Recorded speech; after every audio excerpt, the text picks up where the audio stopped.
And I will tell you, we've had a great first couple of weeks. The pre-service days were as good as I can remember. Staff were engaged, they were excited. I know they get kind of long, but we saw people participating all the way through. The eclipse was incredible. The high school students were phenomenal with the little kids. I still think the highlight of the year for me was watching big, strong football linemen like Pat Hudson or Josh Olson walking out of the kindergarten room, holding hands with someone that didn't come up to their knees, and then go out and sitting crisscross and having the kids sit in their lap. That was phenomenal. And I'm sorry you all didn't get experience what we saw over on the kindergarten side, but I've heard everybody's had a great time with it, so fantastic. Now, as we go through this PLC process, we've talked about this before. It's going to be a lot of work. But as a leadership team, what we've committed is that we want to make sure you have the tools and opportunity so this is successful for our kids. We don't want this to be a burden, but yet it's going to be hard work. We have seen multiple districts go down this path, and only some of them are successful. So I'm a big sports guy, and so I look at the sports programs, like college football. That's a big thing starting this week. You see some college football programs that continuously are successful. You see some programs that are pretty good, some that are average, and some that are not very good. So the question, what separates those? What separates poor from average, average from pretty good, and pretty good from great? Well, there's a lot of things involved in college football, but commitment to the process is a big one of those. So we have a decision to make. You as an individual have a decision to make. How much are you willing to commit to this process? Now, we want you to be involved in guiding this, because this is not a leader, this is not an administrator thing. This is a teacher-driven process that you're going to have a lot of input into, and that you're going to help us get there. Because I think the question that we asked at the first session was why? Why is this important? Matter of fact, I was at a GIC meeting earlier today, downtown, probably 15 business leaders. And one of the things we always do at those monthly reports is they ask about the school, what's going on in school. And so we talked about enrollment, we talked about valuation and taxes and all those things. And then we talked about the PLC process. That starting today, we're going to do this. Guess what the first question was I had from a business person? Why? Why are you doing this? And that's a message that we have to continuously share, because this is inconvenient for parents. This is inconvenient for students. And this is inconvenient for businesses. We have to commit to a process, because all means all. That means every child, pretty good's not good enough for every child. We need to be great for every child.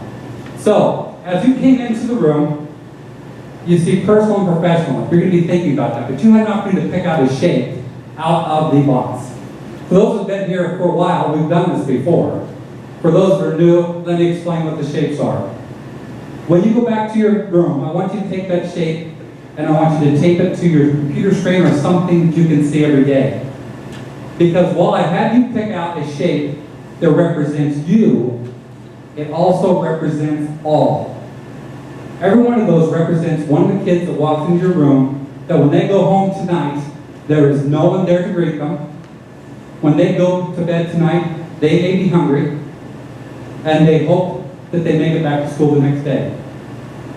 So that's what that shape is supposed to represent. It's supposed to represent the why of what we're doing here. Because we do amazing things. We're pretty good, we want to be great. Okay, so I want you to stand up. Everybody stand up. I want you to hold up your shape. And I want you to find someone in your area with the same shape, same color, same size. Yep.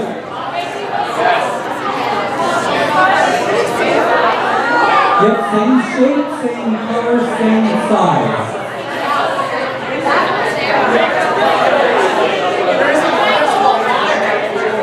If you can't find anyone in your area, you've got to go across to the other side.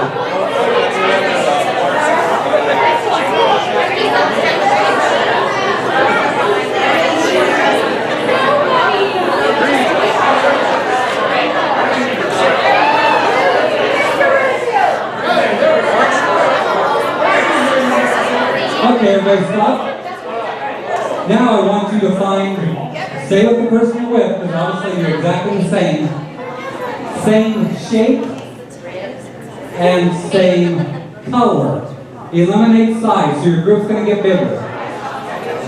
Shape and color.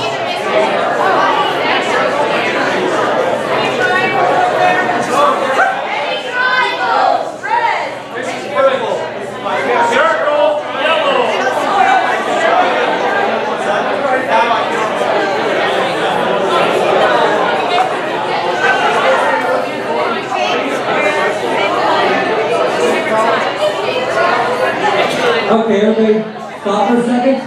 What are you? Any pink hearts? Say no. What are you, Miss Taylor? Orange circles. Call it out over here. Yellow circle. Yellow circles. Okay, what? Back here, what are you, Mr. Garrison? Pink square. Pink squares. Back here. Orange square. Orange squares. Blue triangles. Over here. Green heart. Green hearts. It's funny how the hearts break off to this side. Yellow hearts.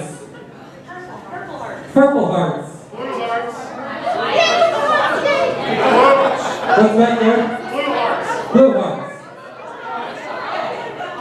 Okay, so this is what I need to do because I got to move along pretty quickly. You need the 3 to 5 people in your group, so if you have more than that, split into 2. If you have less than that, pair off with one. And she picked a string of pins, so we're just going to have to go color. Alright, with 3 to 5 in a group. Once you get that group, go ahead and have a seat with that team. Sit with that team. Hi, Mr. Rose.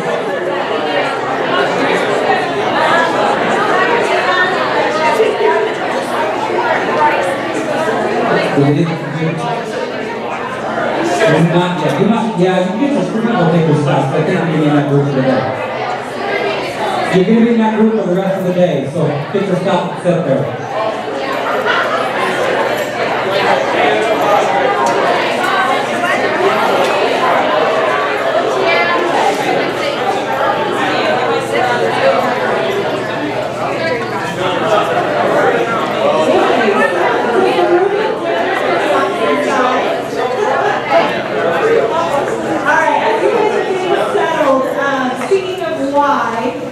Dr. Tamba asked the question, why do we do this? And so many of you are probably waiting for a roadmap or something that can guide you as far as what this process looks like. And so if you click on Offensive Implementation, it's going to take you to this document that many of you were looking at earlier today. Your pictures pop up on the screen, this is funny. Down here, it takes you through the different steps we talked about that first day. And then it also gives you some information about collaborative teams. But what I want to draw your attention to right now is the draft schedule that's on there. And so many of you want to know what we're doing each week in advance, and I will do my best to get that out to you each week in an email form. But if you're one that wants to have constant information as far as what's coming up, what should I be planning for, this is where you would look for it. So this used to be found in the Continuous Improvement Handbook, but we have taken it out of there and put it in a separate document since it is a working document that we'll be adding to as we go throughout the year. So just giving you all a heads up as far as what that looks like. All right. So with that, I'm going to start. Okay. What does collaboration look like in this setting, or what does collaboration look like in general? This would be, if you think back to this work during those in-service days, we were talking about collaboration and groups versus teams. And you think to that Rick Core video that compared the career of Michael Jordan and Tiger Woods. As we start to move actually into the process of creating teams, that's the mindset that you need to have. That much of what we've done in the past was group work, the Tiger Woods side of the equation. where we work together, but we were working on our own goals, our own tasks. We might be talking about it just a little bit, but we weren't reliant on one another. What we're going to look for as we actually start this process, we are going to look for the Michael Jordan side of the equation. As you get into your teams, we are going to try to create situations where you actually rely on each other to accomplish our goals. You rely on each other to make yourselves better educators. That's what we're ultimately looking for. So it's a little different. I think we've touched on this quite a bit, but it's a little bit different from what we've done in the past with regard to actually grouping and being part of a team.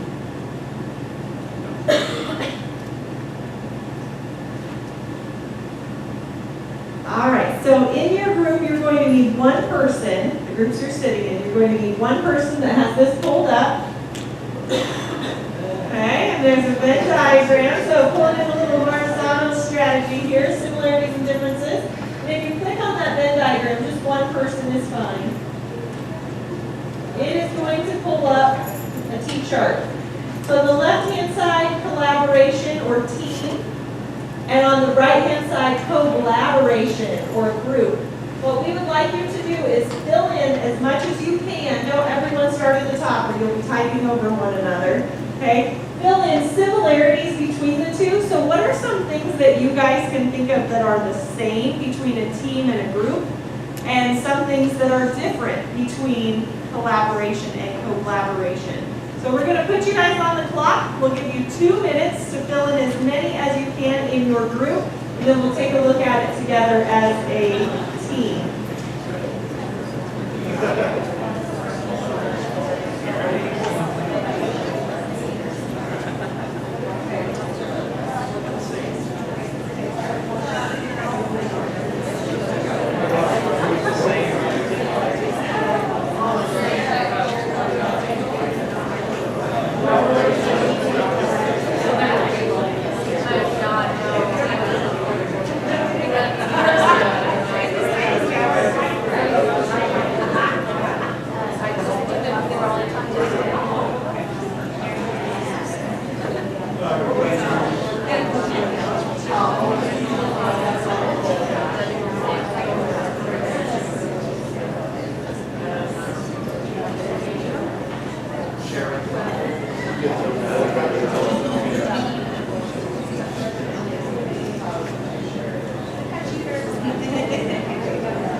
Seconds.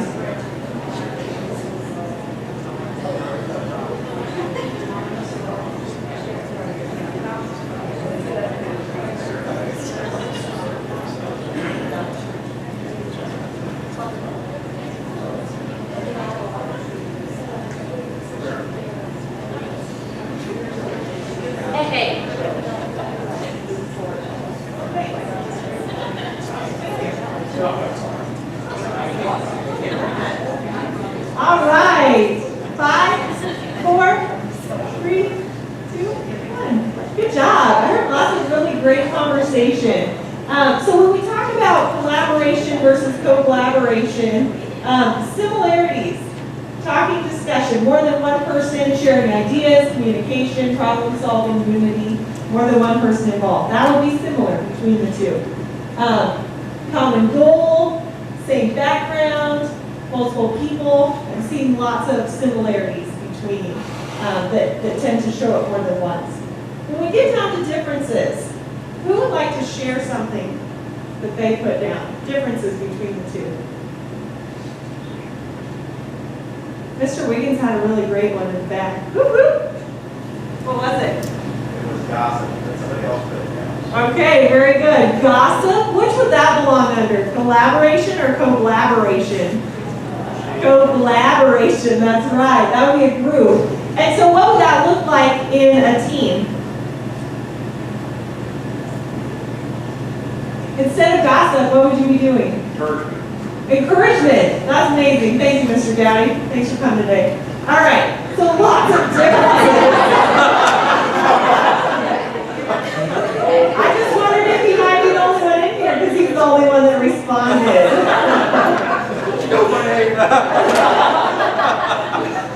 All right. Now I could say like at 4 o'clock you could have the rest of the day off. All right. So collaboration versus co-collaboration, they are very different. And so as we shift into this PLC process, we really want to be focusing on making sure that we are working as a team and that we are collaborating. And yes, there's going to be times when things will come up and you're going to, the first instinct is going to be to think about why that won't work. But we want to push you guys past that and help you guys think about how might we make that work. Okay, that encouragement, okay, instead of the complaining, or the helping them find different solutions, okay? Even this first step that we took in this room today, mixing you guys from your comfort zones, okay, of East and West, but even that step is helping get you guys outside of that typical comfort zone and helping us to get comfortable being uncomfortable. Okay, let's have one person stand up and go wahoo. I knew it'd be right. Just one more person. Be uncomfortable. There we go. Thanks guys for showing up today. All right, the next one is, what does collaboration look like in this setting? Okay, so as we move into this process, what does it actually look like? And that's going to be the $10,000 question today. I think both in the elementary and in high school. Is specifically what does this look like? Because we've talked a lot about our goals as they relate to students and student achievement, but when we actually start to break into groups, what does it look like? And we've talked a lot about these questions because these are our guiding questions. And everything that we do PLC-wise, this will be our guiding set of questions. What do we want students to know and be able to do? So in each of our teams, that's going to be one of our primary goals is identifying. How will we know when they can do it? We're talking about assessments. In the elementary, that might mean common assessments. In the high school, that might mean common assessments and creating those. What will we do when students don't know it? How will we respond? And what will we do when students already know it? And these are common questions that some of us are already having. I've talked to a couple of teachers today just about their classrooms and how to address these issues already within their classrooms. But as we come together in groups, what you will want to do is think about, as you form your group, who out there can help me become a better teacher? Who out there can help me reach that kid that I may be struggling with right now? Because somebody in this room can do it. I guess I see that from my office quite a bit, even in the early stages of this. We all relate to people differently. And so as we work with students, we all relate to students differently. And sometimes I think that's the beauty of that high school arrangement as the student goes from teacher to teacher to teacher. It breaks up their day and it allows me to see a lot of different strategies with the same kid. And so as you guys get into groups, that's going to be key. Because other people coming into your team, I'm using the wrong word, other people coming into your team will have those strategies and be able to help you with that student. So as you start to think about who will be on your team, or who you'll seek out to be on your team, think about working with students and who can help you, because every one of us can improve in how we work with students.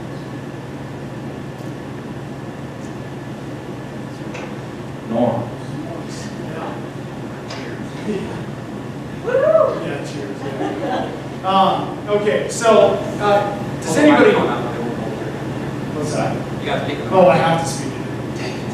All right. Who knows the difference between a rule and a norm? Does anybody know the difference between a rule and a norm? What's that? A norm is not written down. Yeah, that's good. Norm necessarily interrupt, it's just what everybody else is doing. Right, very good. A norm is not necessarily a do or don't. It's just what everybody else does. I'll use the example of, I was listening to somebody trying to figure out, giving it like a practical example of what the difference between a rule and a norm is. A rule typically is followed by a consequence. You know, if you do this, then this will happen to you. Okay, now, we could use speed limits as an example. The rule is that, you know, you're only going 75 on the interstate. The norm, though, the norm is not the same.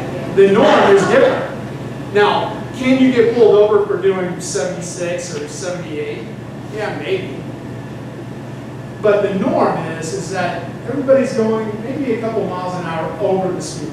If Mr. Evans was here, he would appreciate that that comment. But the same thing, lines. We all, you know, I heard an example of Black Friday. You know, you get to Black Friday early because you want to be what? You want to be first in line. Okay, now, as everybody starts forming the line and somebody cuts in line, now, you could, there's some bad things that can happen on Black Friday. I've seen videos.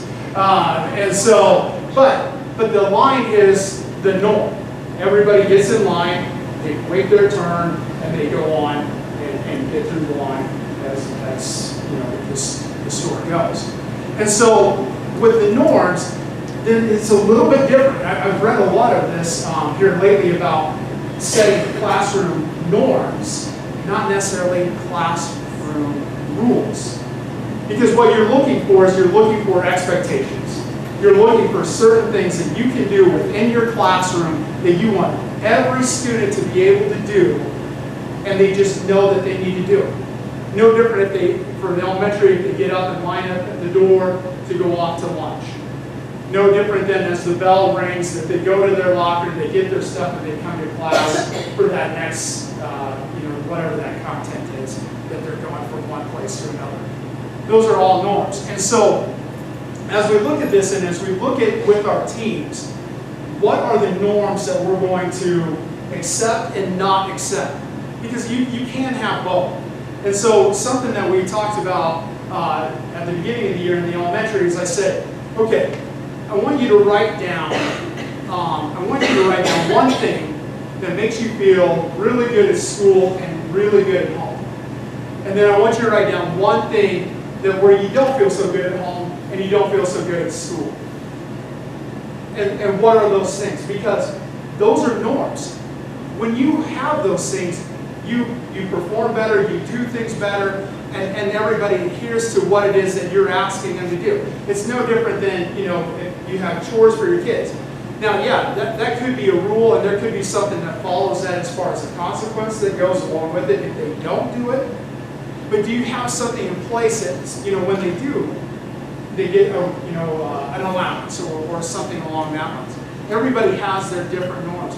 As we bring these things into our teams, what is it that we're going to accept and not accept when we're in these teams? I wrote down a few things here. So norms, again, a collective agreement that the entire team, they all focus on. And so you could use that in a number of sports or competitive type of things, you know, any activity. That there are norms that everybody is going to follow, and they accept that. That is their role, that is their responsibility, and if they don't follow through with that responsibility, they've let the team down. Like Dr. Tion said early on, this is going to be hard work, and there's going to be a lot of time and you know, that whole thing about being uncomfortable. There are going to be times where, you know, people aren't thinking the same thing. How do you work through that? Are you going to allow people to go off and, you know, be checking emails and doing other things and not going towards the cause that you want to have happen? Are you going to accept that, or are you going to say something? What is that team going to look like, and how well do we function as a team? I think Mr. Riker said one thing as a team. What team can you be on, or should you be on, to help you get to the goal that you want to get to? I brought this up to, I think it was 4th grade, maybe 1st grade at one point in time, about where it's not just the kids in your room, it's the kids in the other 3 classrooms. What are we doing as a collective group, these 3 to 4 teachers, that can help the whole? I would use the same thing as anybody that teaches the sophomores or juniors. We did that last year with the ACT, where we had to get everybody, we needed to get everybody on board to work towards a common goal of preparing the juniors for the ACT. That wasn't just on the math or science and, or language arts teachers, that was on everybody. What can everybody do to help the collective group, the common good for all? And that's where we get that piece of all means all out of that. And so it's going to be an agreement, or it should be an agreement, and it's something, again, that's not, you can enforce it in some capacities, but this isn't a rule. We're not saying that, you're out of the group, or, I don't know, you've got to spend another hour in your PLC or something. Yeah, I don't know. It's going to be just something what we expect everybody to do at that time. Let's see, what else?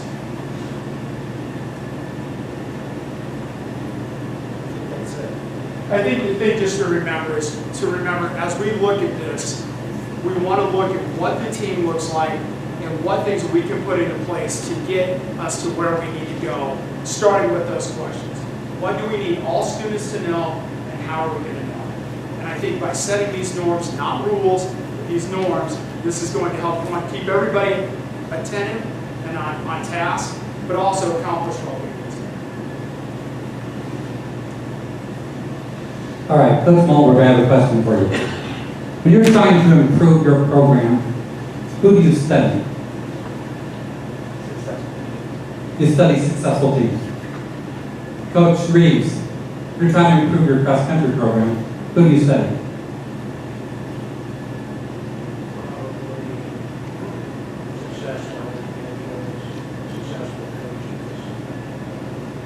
So we have successful teams, successful individuals, successful coaches. Coach Amy, you're trying to improve your team, what do you do? Who do you study? The ones at the top. All right, so this whole process started with our executive council that we meet once a month and have for 5 years. This is where this conversation started. How can we get to the top? How can we be that team or that individual? How can we do that? How can we be that coach? So that's where this whole conversation started. So the next thing we did was, let's study a successful team. So there are 2 schools in our area of Nebraska that are very successful with this process. They are Hastings Public Schools and McCook Public Schools. If you know anything about Hastings Public Schools, they are a very poor district. They're a poor district as far as their school financing. If you know Hastings and the way school finance works, Hastings is a district in itself. Adams Central surrounds it. So all the valuation of the land in that area is in the Adams Central district. Hastings is their funding is very low. They're also a very poor socioeconomic district. They're a high poverty. There are a lot of kids that go to school at Hastings Public Schools that have a lot of issues at home. They are, I think out of their 7 schools, and there are 17 of us on this trip. Out of their 7 schools, how many were blue ribbon? Some of them were on the trip. 4. Either 4 or 5. I think there was 5 and one of them they were good. So think about that. Out of 7 schools in Hastings Public Schools, 4 are considered blue ribbon schools. That's a big deal. McCook Public Schools, we didn't visit there, but we spent a great deal of time talking with their leadership team at the Southwest Leadership Summit. McCook, when they did the ACT for the juniors, we were pretty excited because we finished a point above the state average.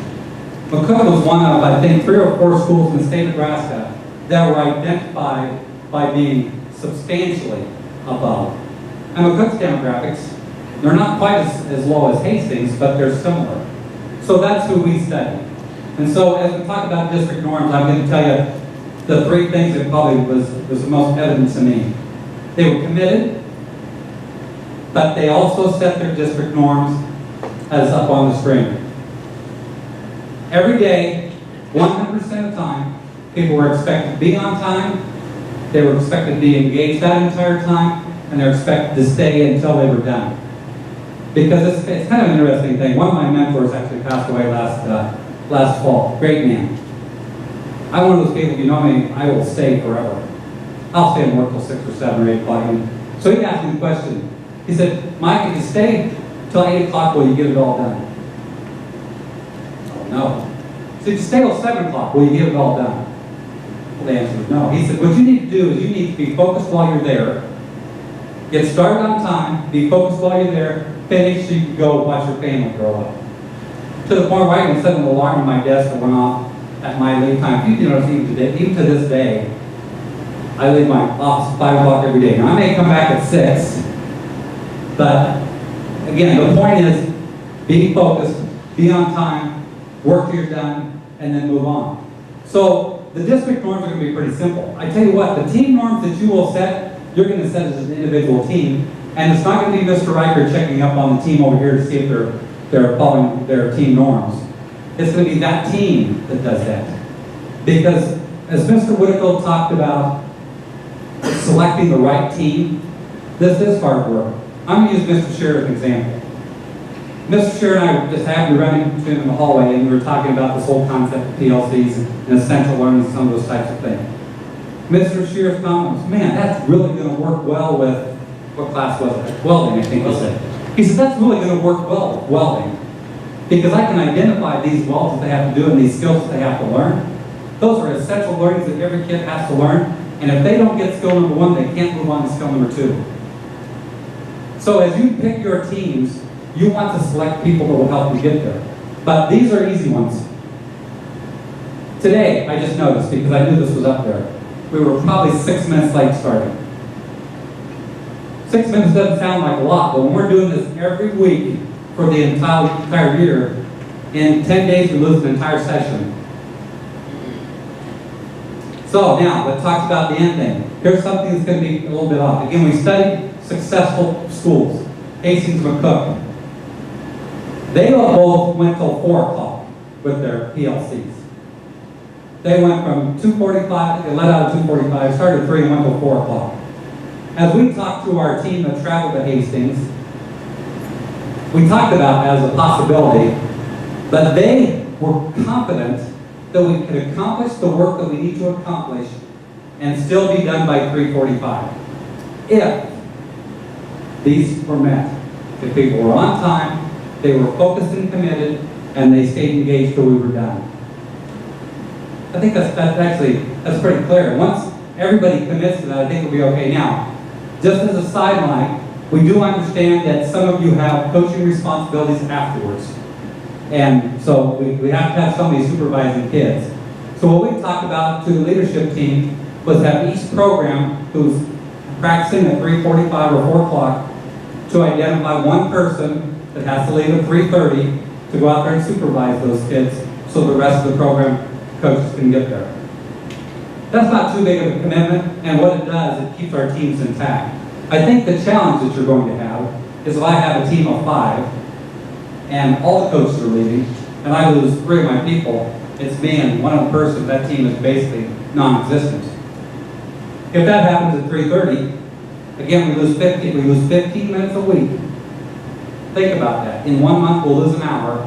Over the year, we'll lose a full day and a half. And so those are the district norms.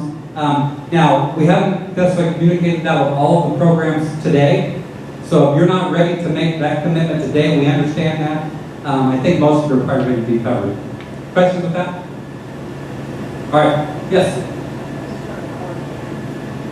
That might be me.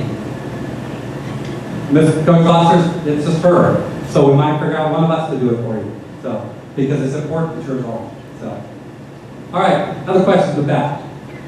Do you want the same person every week, or should we rotate? I appreciate you rotating, because I think, I just think that's important.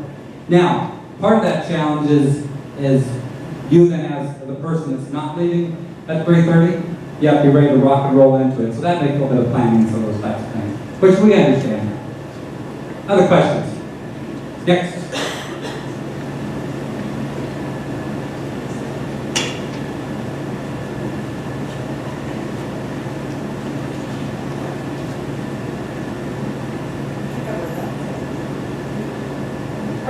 process, what does this look like? Just as a reminder, when we met at the beginning of the year, we talked about, what are those big ideas? And really the focus is shifting from what we've traditionally seen as a teacher-centered classroom to a learning-centered classroom. And so how are we going to measure what kiddos are learning? That's the number one thing. In order to make this work, we have to make that commitment to place that focus on what students are learning. That collaborative culture, we talked about that. And then the other one is focus on results. And you'll hear us say student by student, standard by standard. And what that means is we want you guys looking at every student, not groups of students, but every student, and how are they meeting each goal in your classroom, each essential learning, each standard. Okay, all three of those things would mean the same thing. So how are they showing you task by task that they understand and that they can demonstrate what you want them to know? And so how do we get there? That unpacking process. So each of these collaboration 101 sessions that we have for the next couple of months or so, we will be taking you guys through this process. How do we unpack standards? That's number one. We have to figure that out together first. How do we unpack standards? What does that look like?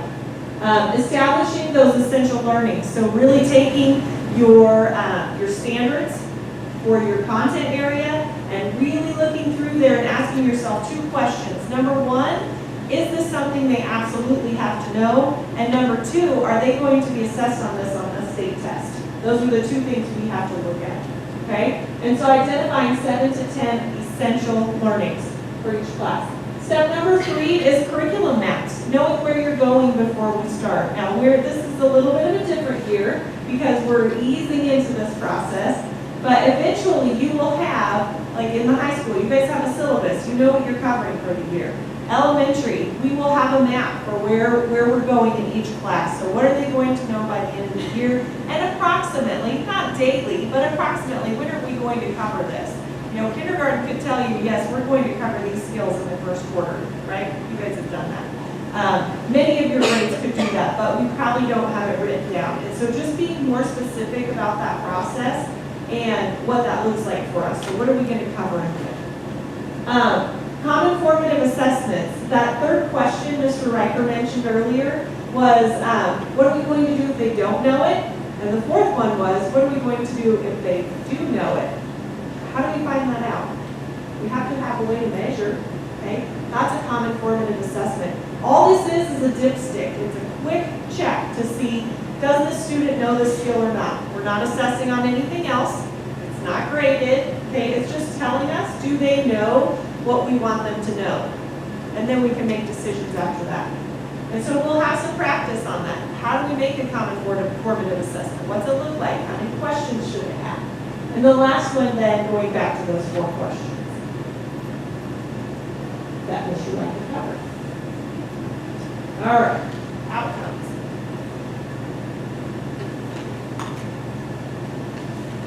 Sorry.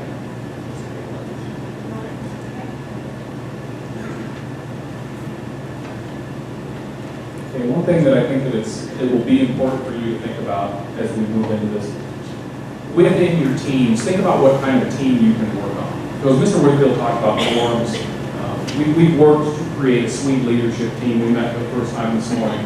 And in that circumstance, the norms were probably identified by me because I know what type of team I can work on.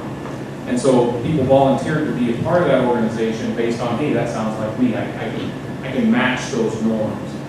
Just to give you an example, the norms that we had, we're going to work positively towards solutions. Meaning, if we identify something in our school that needs improved, we're going to bring solutions to the table. We are going to be bound by our goal and our agenda. Every time we meet, we will be bound by our overall goal, which is to create a positive place to teach and to learn. And then we will be bound by the individual things on our agenda. The other thing, as far as norms go, is we will be bound by the start time that we identify and the ending time that we identify. So those were the big things to me as I put together a team. So when you think about creating norms in a team, think about the sort of team that you would want to work on. I think that that's important. Now, how will we know? Essentially, what will we produce? When we meet as teams, what will we produce? These are the things that we'll produce, and I think that I can click on this.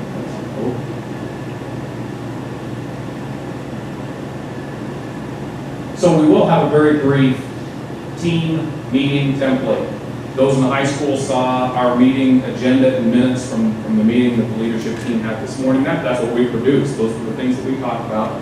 Those were the outcomes that we decided upon, then distributed to the rest of the high school staff so that we are meeting one of our objectives of communicating. Well, very similar here. This will be when you do meet, we will have a very brief form that identifies the things that were accomplished.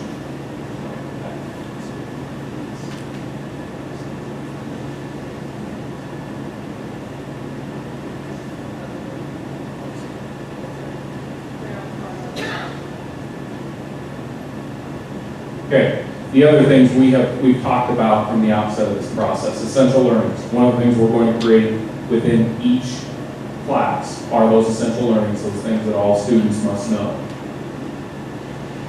Common assessments. We will identify those things that tell us whether or not the students have reached those essential learnings and give us the ability to compare within our teams and our teammates to see how things are going in each class. And then classroom observation, essentially, as we come into classrooms, we will be able to see evidence of the things that we worked on as teams. We'll be able to see evidence of collaboration on the outcome side of these teams.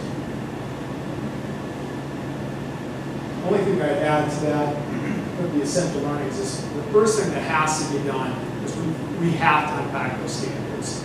There's a lot of verbiage, a lot of things that go into those standards. What we're looking for is we're looking for those that have the most impact on student learning and the way we're going to teach it. If you're analyzing something or maybe trying to describe something, it's a little bit different than just a computation type of problem or a comprehension type of a problem. And so we need to understand the depth of knowledge that each of those standards bring. To say, okay, this is how I need to go about teaching. Because when you do a task type of a thing, that's very different than analyzing and describing something out. And so as we go through that, that's going to be a big piece of that unpacking piece. That's going to press us a little bit and challenge us on what we believe is essential, and making sure that as we go, and again, this is a marathon, not a sprint. This is going to take, it's going to be down to certain content, and then what does that look like for the next year? I'm thinking algebra 1 to algebra 2, type of a thing. How can we make sure that we have everything in place so that when they do go into algebra 2, that they've got everything that we expected, or at least that fundamental piece that they have so that they're successful in the next year's coursework. So those are going to be conversations. Again, this is not going to happen overnight. This is going to take some time. And then that data piece. I think I know for the high school, and I think Dr. Tino's going to talk about that here in just a little bit, the singleton piece of things. But where we can look at really how one class is doing to another, like compared to, and we've got to get out of our own ways on some of this stuff. That basically, we can't use the excuse, I said this before, parents aren't locking the good kids in the closet and sending the other one to school. They're sending the best one they've got. And what we have to do is, do we really believe that all means all, or do we just mean that some? Because we've got to come to some reality and some grips on this one, that we understand that they're not all coming in the same way. What can we do to get them to those standards and to make sure that they know them before they leave? Everybody, and how does that look? Because I think, talking about that whole North thing's about where all the fourth grade students are kind of evaluated by all the fourth grade teachers, or same thing with sophomores or whatever grade you want to put in there. There's a big difference there, because we've always said those are just my kids type of thing. If you are the head coach of one of the sports they're practicing, you may go to supervise your kids. So basically, just making sure that as we look at this, using each other as a resource and evaluating what other people are doing in their classwork or their classrooms and what they can do to better their students as they have for whatever content they have.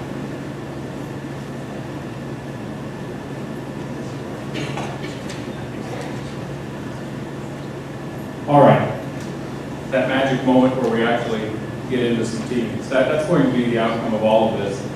Think about a few things. Obviously, we're going to be flexible. We said from the beginning that we're going to allow you to essentially create your teams. We'll have some things tied to that you'll submit to us. But 3 to 7 people is what we're looking at.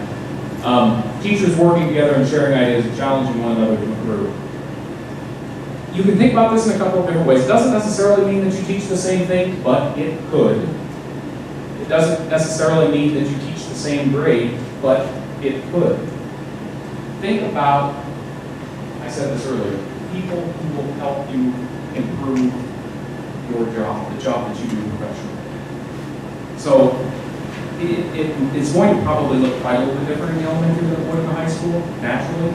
But I would encourage everybody to think out of the box when you think about the creation of these teams. I put down some examples that I thought, if you're looking outside the realm of single class subjects, things like language arts and social studies, I think it would be a natural combination where there could be a great deal of collaboration. Math and science, pretty obvious crossing curricular areas. One that I thought would be a lot of fun, foreign language and broadcast journalism. That, if you've ever sat in a hotel room and start picking your channels, and Spanish ESPN channel, I think we could have a lot of fun with that one. But think outside the box of some different things that you could bring to your classroom, bring to your students based on the strengths of others. And I'm going to go back to that one more time. Think about the kids that you have a difficult time working with and those teachers who you've seen make connections with those same kids and how you could use some of those strategies and use that person on your team. Singletons, not team. Okay, one of the things we saw with Hastings and Cook are larger school districts, and so they have multiple teachers teaching Algebra 1. They have multiple teachers teaching biology. They have multiple ag teachers, some of those types of things. So one of the sessions that I attended was that on singletons, because really we have a lot of singletons. Matter of fact, from 7 to 12, most of them are singletons, because it's going to be hard to develop a common assessment. So the speaker was incredible. Some of the areas he said that were possible, grade level teams. You know, the high school has a great example of a grade level team that was a little bit unique because of the ACT last year. Teachers that had juniors were working together as a team to prepare all of the juniors for the ACT test. That's an interesting team. When we think about teams, the elementary is going to be a little bit different because of the grade level thing and the unpacking standards. At least initially that might be the natural place. But in the high school you have that possibility. So a grade level team, maybe everybody has juniors. It would be good to get out of your comfort zone, and that if you're used to working with all the math teachers or all the social studies teachers, it might be possible to do this. Now the other thing about this, you can also be on 2 teams, no more than 2, but that's a possibility. Course or content teams, vertical teams. So maybe it's 4th, 5th, and 6th grade teachers that form a team. Or it might be a vertical team, 7th, 8th, and 9th, those types of teams. Interdisciplinary teams, we talked about that. I think a great combination is the ag teacher and a math teacher, or the industrial arts teacher and a science teacher, the physics teacher, some of those types of things. Now, here are 2 that are really interesting. The district or regional teams and the electronic teams. Oklahoma High School, Oklahoma Public Schools has contacted us because they heard what we're doing, and they want to be a part of it. They would love to figure out how we can work together on an electronic team. And that's going to be something as we go forward. We're not quite there yet, but we might have to put some of that stuff together. So as you think about the team that you want to be on, again, try to reach that goal. So we're about time to wrap it up, so where do you want to go with this to finish? Question. Yes, question. Some of us were talking today, and I possibly, like I said, grade level teams make sense. We have a fifth grade team. But then will it be possible, say we meet in that grade level team for 3 weeks, we're working on standards, we're finding essential learnings, then to get together like 3rd, 4th, 5th, 6th, all of them teach math. That group could get together one of the weeks and see, okay, this is what I'm finding in 5th grade, what do you do in 4th? How does 4th and 5th fit together, and how does that go on to 6th? Absolutely. I think everybody heard what you said. There is the definite possibility that you're going to work in 2 teams.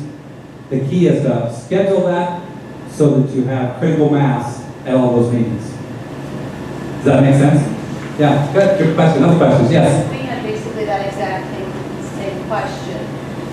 If we did that, would we have a schedule that would say, like, kind of like they did in Hastings, like week 1 and 3, you're with your first set of team, for example, that might be your grade level teams. Week 2 and 4, you're with your flex team, or something like that. Absolutely. I don't know. That's a great question. Matter of fact, a base calendar is already put together and they have access to that? So where is that? And this can be changed. This is kind of where we started. Yeah, so, and I think we have a lot of groundwork to do. They're in year 7, right, or 9, 10? Year 10 of their process. And I do think that we will get to that point where we will be able to have separate teams where we've got, your similarity teams and also your grade level teams. Right now, we're just trying to get you guys rolling. And so the structure that we have come up with for this year is week 1 of the month is going to be focused on Marzano's strategy. And then weeks 2, 3, and 4 will be in your collaborative teams. And so that takes up the whole month. Once we get rolling and when we get more comfortable with that, we can definitely schedule those things in. But I think what we'll find is it's going to take us a little while to get things to that point. So great question. And I do have an at-a-glance calendar that it's in our continuous improvement handbook, but I'll send it out tomorrow with the video link. Okay, so there are some more examples here of different types of teams. They've all been covered, and I know we are wrapping up, and so we're going to get to the good stuff. We're encouraging you guys to think outside the box. Okay, think about what would it look like if I were on a team that was across grade levels, a curricular content, ACT based, or even non-core with a core. Okay, so we're asking you to think about those things. And your assignment for, it is due by Monday, August 28th, is to determine what you want your team to look like. Okay, get together with those people, stop by their classroom, pop in and visit with them and say, hey, this is what I'm thinking. What do you think about this? Okay, and so we're going to have you guys fill out this Google form, and it's getting emailed to you. Okay, it might actually have just emailed because I scheduled it to send. But we only need you to fill out one for each team. Okay, so not one per person, but one for each team. And what we'll do then is on Tuesday when we have our admin meeting, we're going to sit down and take a look at that, okay? And what we want to do is make sure that each of you has an opportunity to be on a team that's going to help you grow and focus on your goals. And so it looks like this, collaborative teams. You will notice there's a place for you to put in your team members and also your rationale. So in the rationale box, you're going to share what is it about this team that we think is going to make us rock stars, okay? And so tell us a little bit about the people on your team. Obviously, we know who that is, but why do you guys want to pair together? What are you seeing as a big picture goal? And as an admin team, we will sit down together and take a look at that and make sure that everyone's got a place to go and that we are moving in the right direction. This is an uncomfortable position that you've been placed in. We've always set your teams for you to help you through this process. So again, our philosophy for the year is to be bold.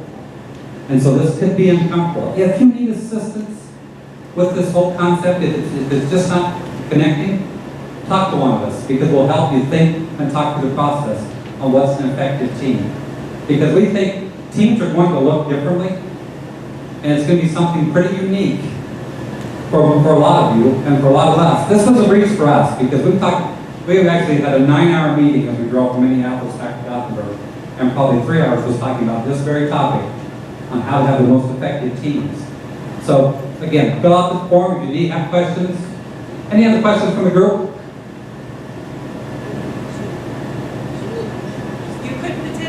on 2 teams who are hoping that we'll get John 1 to start. If she asked if you could be on 1 or 2 teams, yeah, you could be on 2. Probably starting off might be better to head towards 1. Again, if you're having trouble with this, make sure you talk to one of us. Obviously, we always plan more than we had time for. We'll come back and review some of the stuff we missed at our next session. So, anything else from the administrators? All right, two real quick things. Number one, where's Mrs. Graff? Let's give her a whoop whoop for videoing today, for those who couldn't be here. Whoop, whoop, whoop. And also, Mr. Whitfield, Mr. Riker, huge thanks to you guys. You guys had buildings full of kiddos today, and for the last week, and you guys were rocking and ready to go. So thanks to you guys. Whoop whoop to you guys. 1, 2, 3. All right. Well, the only thing I was going to just say real quick about the teams. Go back to those norms. Go back to those things that you feel that you can function well in and that you feel like you can be productive in. Think about those things. If you have those things written down or an idea of how you function in a team, I think that's going to make it maybe easier going forward and developing that team. So just keep those norms in mind on how you want those things to work. We're good. All right, thanks for coming. And when is this due by? Monday.